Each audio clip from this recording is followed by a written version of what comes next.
खबर तह तक पर सुपरहिट फिल्मों की कहानियों की दिखाई जाने वाली श्रृंखलाओं में आज मैं जिस फिल्म की कहानी लेकर आपके समक्ष उपस्थित हुआ हूं, वह फिल्म है क्रांति। 1981 ईस्वी में जब यह फिल्म रुपहले पर्दे पर आई थी तो इसने कमाई के और दर्शकों के पिछले सारे रिकॉर्ड को तोड़ दिया था। यहाँ तक कि आज भी अगर इसमें मुद्रास्फीति को समायोजित कर दिया जाता है तो यह सबसे ज़्यादा कमाई करने वाले फिल्मों में से शुमार होगी। 1981 ईस्वी में आई इस फिल्म में मुख्य रूप से भारत के उस क्रांतिकाल का वर्णन है जो 1825 से लेकर 1857 के कुछ समय बाद तक की छोटी से लेकर बड़ी घटनाओं पर आधारित है। न सिर्फ झांसी जैसे बड़े रियासत ने बल्कि रामगढ़ जैसे कई छोटे रियासतों ने भी इसने अपनी महत्वपूर्ण भूमिका निभाई थी। उन सभी का समावेश करते हुए यह फिल्म क्रांति बनाई गई थी और इस फिल्म को लेकर तब लोगों में यह क्रेज था कि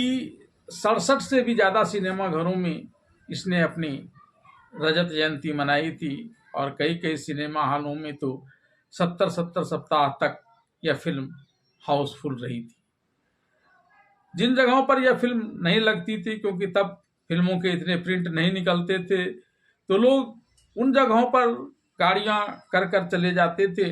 जहां की यह फिल्म क्रांति लगी हुई होती थी। इस फिल्म के क्रांति में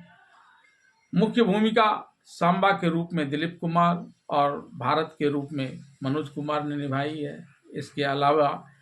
इस फिल्म में शक्ति कपूर, प्रेम चोपड़ा, मदन पुरी, शत्रुघ्न सिन्हा, हेमा मालिनी, जीनत अमान आदि कई अभिनेताओं और अभिनेत्रियों ने अपने अभिनय का जादू चलाया है और यह फिल्म काफ़ी लोकप्रिय हुई थी। आइए जानते हैं क्या है इस फिल्म क्रांति की पूरी कहानी।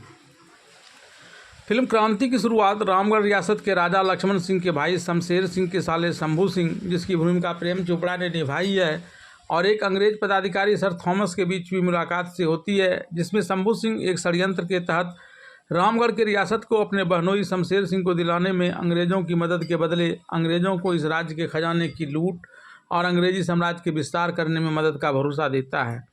इसी क्रम में वह रामगढ़ के राजा लक्ष्मण सिंह पर दबाव बनाकर अंग्रेजों को इस राज्य के बंदरगाह का उपयोग करने और व्यापार करने की अनुमति दिला देता है। हालांकि महाराज लक्ष्मण सिंह अंग्रेजों से यह वचन ले लेते हैं कि उसे इस बंदरगाह पर गोला बारूद नहीं लाया जाएगा और सिर्फ व्यापार के लिए इस बंदरगाह का उपयोग होगा। लेकिन इस प्रकार की संधि होने के बावजूद अंग्रेज वहां से सोना भर भर कर इंग्लैंड ले जाता है और वहां से गोला बारूद लाकर यहाँ जमा करता है ताकि इसके सहारे वह यहाँ उठने वाले हर क्रांति को दबाए और अपना राज्य विस्तार करे। इस बात की जानकारी लक्ष्मण सिंह के वफादार संगा को मिलती है, जिसकी भूमिका दिलीप कुमार ने निभाई है। संगा अंग्रेजों और शंभू सिंह की इस चाल को जानने के बाद लक्ष्मण सिंह के पास जाता है ताकि वहाँ जाकर इस सारी बातों की जानकारी दे सके। लेकिन उससे पहले ही वहाँ घात लगाकर बैठे शंभू सिंह और अंग्रेज पदाधिकारी थॉमस महाराज लक्ष्मण सिंह की हत्या करवा देता है और इसका सारा इल्ज़ाम संगा पर लगाकर उसे गिरफ्तार कर लेता है। रामगढ़ के महाराज लक्ष्मण सिंह की हत्या करने के बदले शंभू सिंह अंग्रेजों से मिलकर अपने बहनोई शमशेर सिंह, जिसकी भूमिका प्रदीप कुमार ने निभाई है, उसे रामगढ़ का महाराज नियुक्त करवा देता है। शंभू सिंह यह भली भांति जानता है कि सांगा के रहते वह रामगढ़ में अपनी मनमानी नहीं कर सकेगा और किसी भी समय सांगा उसके बहनोई शमशेर सिंह को हटाकर महाराजा लक्ष्मण सिंह के बेटे को राजा बना सकता है। ऐसे में उसका मनोबल तोड़ने के लिए वह बंदी बनाए गए सांगा के पास जाता है और उसे भी अपने वश में करने के लिए तरह तरह का प्रलोभन देता है। लेकिन इस बात को सुनकर सांगा और भड़क जाता है और वहाँ पड़ी एक तलवार उठाकर शंभू सिंह का एक हाथ काट देता है। इससे शंभू सिंह का गुस्सा 7वें आसमान पर पहुँच जाता है और वह अपने आदमियों से सांगा को पकड़वा कर कारावास में डलवा देता है ताकि अगले दिन उसे फांसी पर चढ़ाकर अपने रास्ते में आने वाले इस संकट को हमेशा के लिए ख़त्म कर सके। सांगा जब यह जान जाता है कि शंभू सिंह अंग्रेजों से मिलकर यह सारा कुचक्र कर रहा है तो रामगढ़ को फिर से स्वतंत्र कराने का उद्देश्य लिए हुए वह जेल से फरार हो जाता है और एक क्रांति दल की स्थापना करता है जिसका एक सदस्य भीमा होता है। वह अंग्रेजों के जहाज़ों को लूटता है और धन इकट्ठा कर राज्य में क्रांति को आगाज़ करता है। अंग्रेज और शंभू सिंह की मिलीभगत से प्रताड़ित हो रही जनता की भी वह रक्षा करता है। उधर सांगा के संग जेल से फरार हो जाने पर शंभू सिंह और अंग्रेज रामगढ़ के रियाया को तरह तरह का कष्ट देना शुरू कर देता है और इसी क्रम में सांगा की पत्नी राधा, जिसकी भूमिका निरूपा राय ने निभाई है, अपने एक बेटे को मौत से बचाने के लिए एक टोकरी में बंद कर नदी में बहा देती है, जबकि उसका एक पुत्र को छिपाकर महारानी की दासी महारानी के पुत्र के रूप में पाल रही होती है। कालांतर में जिस पुत्र को राधा ने नदी में बहा दिया था वह एक बड़ा क्रांतिकारी भारत बन जाता है, जिसकी भूमिका मनोज कुमार ने निभाई है, जबकि दूसरा पुत्र शक्ति, जिसकी भूमिका शशि कपूर ने निभाई है, वह रामगढ़ की रियासत का सेनापति बन जाता है। दरअसल शक्ति सिंह को रामगढ़ का सेनापति बनाने के पीछे भी शंभू सिंह और अंग्रेजों की एक चाल थी, जिसके तहत पहले वह परीक्षा लेने की बात कहकर राज रानी को मरवाने का चाल चलता है। सेनापति के रूप में अपनी विशिष्टता सिद्ध करने के लिए वह शक्ति सिंह के समक्ष एक शर्त रखता है कि वह अपनी आंखों में पट्टी बांधकर तीर चलावे जो घूमती हुई मछली की आंख में लगे, लेकिन इस दौरान अगर उसका निशाना चूक जाता है तो वह तीर सीधे महारानी को लगेगा और उसकी मौत हो जाएगी। पहले तो शक्ति सिंह इसके लिए तैयार नहीं होता है, लेकिन महारानी के कहने पर वह तैयार हो जाता है, लेकिन वह तीर का सही निशाना पर मारता है, जिससे महारानी की जान बच जाती है और शक्ति सिंह उस राज्य का सेनापति भी बन जाता है। रामगढ़ के अलावा शंभू सिंह और अंग्रेजों की नज़र बगल की एक रियासत पर है, जिसके महाराज को सिर्फ एक लड़की मीनाक्षी है, जिसकी भूमिका हेमा मालिनी ने निभाई है। वह इंग्लैंड में जाकर पढ़ाई करती है। शंभू सिंह मीनाक्षी की शादी शमशेर सिंह के बेटे से करने की चाल चलकर इस रियासत को भी रामगढ़ की रियासत में मिलाने की योजना बनाता है। रामगढ़ साम्राज्य की स्थिति और राजकुमार का चाल चलन जानने के लिए बगल की रियासत की राजकुमारी मीनाक्षी जब यहाँ आ रही होती है, तभी पहले से उसका रथ का चक्का टूट जाता है, जिससे वह आग बबूला हो जाती है और अपने संग चल रहे लोगों का भला बुरा कहने लगती है। इसी क्रम में उसकी मुठभेड़ भारत से हो जाती है और भारत उसे उठाकर अपने अड्डे पर ले आता है। उधर रामगढ़ की पुजारी की बेटी सुरीली, जिसकी भूमिका निभाई है, वह भारत से प्रेम करती है और वह भारत के साथ रहने के लिए चली आई है। मीनाक्षी से जब भारत को यह पता चलता है कि मीनाक्षी रामगढ़ के दरबार में जाने के लिए निकली थी, जिसे वहाँ कोई नहीं पहचानता है, तब मीनाक्षी के नाम से वहाँ सुरीली को भेज दिया जाता है ताकि वहाँ चल रही हर प्रकार की षड्यंत्रकारी गतिविधियों की जानकारी भारत को मिल सके। इधर भारत के साथ रहते हुए मीनाक्षी को यह पता चलता है कि भारत किसी डकैत के गिरोह का सरगना नहीं, बल्कि वह एक क्रांतिकारी है और अंग्रेज़ों के द्वारा सताए जा रहे भारतीयों की रक्षा करने के लिए और भारत को स्वतंत्र कराने के लिए प्रयास कर रहा है, तो वह भी इसके दल में शामिल हो जाती है। दूसरी तरफ सुरीली राजमल से यह संदेश भिजवाती है कि रानी लक्ष्मीबाई का तोपची करीम खान, जिसकी भूमिका शत्रुघ्न सिन्हा ने निभाई है,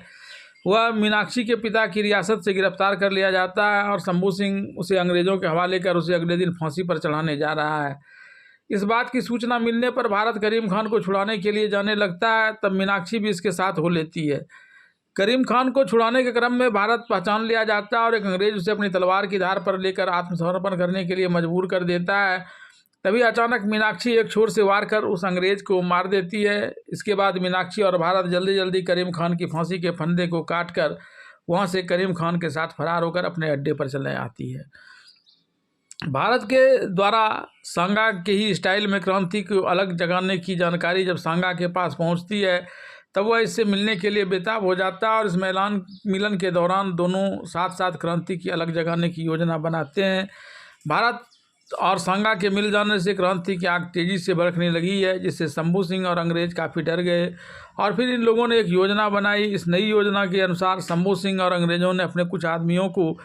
सांगा के पास भेजकर भारत की निंदा करवाई कि वह भारतीयों को लूट रहा है और बहु बेटियों की इज्जत के साथ खेल रहा है, और कुछ ऐसी ही बातें उसने भारत को भी कहलवा भेजा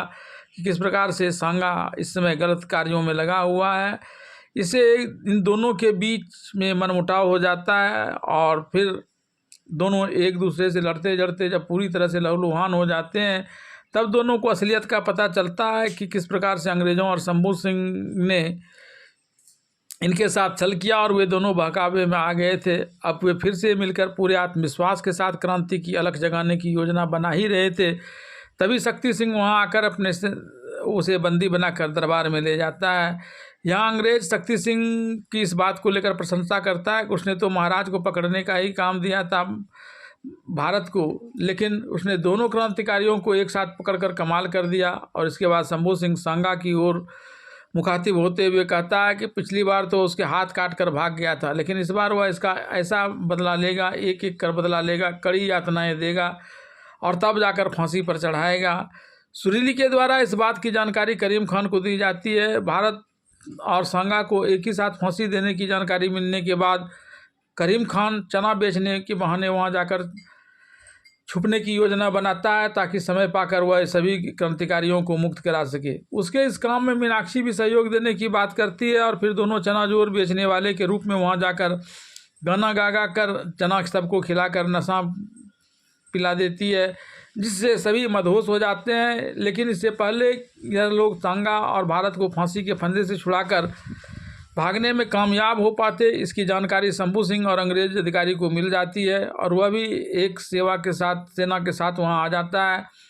फिर मीनाक्षी और करीम खान को भी पकड़कर बांध दिया जाता है और सभी को एक साथ मार कर तोप से उड़ा देने की योजना बनाई जाती है। लेकिन तभी राजमहल में रह रही सलोनी छिपकर इन सभी के बंधनों को खोल देती है, जिससे सभी वहां से फरार होने का प्रयास करते हैं। शंभू सिंह और अंग्रेज पदाधिकारी भागते हुए क्रांतिकारी पर तोप चलाने का आदेश देता है, लेकिन उससे पहले ही मीनाक्षी और करीम खान ने बारूद के बदले तोप में पंखुड़ी भर दी थी, जिससे इन लोगों के ऊपर बारूद के बदले फूल बरसने लगे। इस घटना के बाद शंभू सिंह और अंग्रेजों को पता चल गया कि सलोनी मीनाक्षी नहीं है, वह भारत के गैंग की सदस्य है। ऐसे में उसने पहले बगल के रियासत के राजा यानी मीनाक्षी के पिता की हत्या कर सलोनी की भी हत्या कर दी और यह बात प्रचारित करवा दिया कि अपने पिता की मृत्यु का सदमा बर्दाश्त नहीं कर पाने की वजह से मीनाक्षी ने भी आत्महत्या कर ली। इसके साथ ही उसने मीनाक्षी को रामगढ़ के रियासत में भी मिला लिया। शंभू सिंह अंग्रेजों के इशारे पर काम कर रहे शक्ति सिंह क्रांतिकारियों को गिरफ्तार करने के सिलसिले में एक बार फिर से भारत को अपने घेरे में लेता है और यहाँ जमकर दोनों के बीच लड़ाई होती है। लेकिन यहाँ भारत अंत में विजयी होता है और शक्ति सिंह भारत से कहता है कि वह चाहे तो तलवार से इसकी जान ले ले, लेकिन भारत उसकी जान बख्श देता है। साथ ही उस चोट पर लगे हुए घाव पर मिट्टी लगाकर कहता है कि अगर इस मिट्टी की वजह से तुम्हारे घाव भर जाएं तो देश की मिट्टी के प्रति अपना कर्तव्य पूरा करना। इस घटना के बाद वह राजमहल पहुंचता है तो राजमाता उसे बताती है कि वह उसका असली बेटा नहीं है बल्कि राधा का बेटा है, जो इस समय दर दर की ठोकर खाने के लिए मजबूर है। इसके बाद सेनापति शक्ति सिंह भी क्रांतिकारियों की मदद करने का प्रण लेता है। शंभू सिंह और अंग्रेज एक बार फिर से भारत को अपने कब्जे में ले लेता है और फिर अंग्रेज के कहने पर भारत को अन्य कैदियों के साथ ही चप्पू चलाने का काम दिया जाता है। जिस जहाज का चप्पू चलाने की बात भारत से कही जाती है, वहीं करीम खान भी चप्पू चला रहा होता है और वह भारत को भी, जो पहले चप्पू नहीं चलाना चाहता है, चप्पू चलाने के लिए तैयार कर लेता है। चप्पू चलाने के क्रम में करीम खान और भारत गाना गा गा कर अंतिम निर्णायक लड़ाई लड़ने के लिए लोगों को प्रेरित करते हैं। मीनाक्षी भी इसी जहाज पर दासी की भूमिका में काम करते हुए क्रांतिकारियों से मिल जाती है। इस जहाज पर शेर सिंह के रूप में मदनपुरी क्रांतिकारी पर जुल्म ढाता है, यहाँ तक कि दासी के रूप में मौजूद मीनाक्षी को वह अंग्रेज अधिकारी के रूम में भेजने के लिए विवश कर देता है, जो उस पर गलत निगाह रखे हुए है। लेकिन यहीं पर अंग्रेज पदाधिकारी नशा में जब शेर सिंह को भावना को आहत कर देता है तो अंग्रेज अधिकारी को मार देता है और क्रांतिकारियों को मुक्त कर देता है। अब सांगा भारत, करीम खान और शक्ति सिंह किले में जाकर निर्णायक लड़ाई लड़ना चाहता है। किला का द्वार खोलने के लिए शक्ति सिंह एक तोप का जुगाड़ करता है, लेकिन भारत कहता है कि इस तोप में कई छेद है जिससे दरवाज़ा को तोड़ने में यह सफल नहीं हो सकता। तब करीम खान यह कहता है कि उसने या तो आसानी से दरवाज़ा को तोड़ दे देगा और फिर वह उस तोप के द्वारा किला के दरवाज़ा को तोड़ देता है। हालांकि इसमें करीम खान का हाथ पूरी तरह से जख्मी हो जाता है। राजमहल के अंदर क्रांतिकारी शंभू सिंह तथा अंग्रेज के सिपाहियों के बीच खूब भयंकर लड़ाई होती है। इस दरमियान मीनाक्षी, जो गर्भवती है और प्रसव पीड़ा से छटपटा रही है, उसे लेकर सांगा किसी सुरक्षित जगह पर जाता है जहाँ वह एक लड़के को जन्म देती है। इधर लड़ाई के क्रम में पहले करीम खान मर जाता है, उसके बाद शक्ति सिंह मर जाता है और भारत काफ़ी लहूलुहान अवस्था में सांगा के पास पहुंचता है, जहां सांगा जाकर उसे अपने बेटे को देख लेने की बात करता है और उसे जानते हुए भी कि गंभीर रूप से घायल है, इसलिए वह एक चादर ओढ़ने की बात कर उसे कहता है ताकि उसका खून कोई नहीं देख सके, उसका दर्द कोई नहीं देख सके।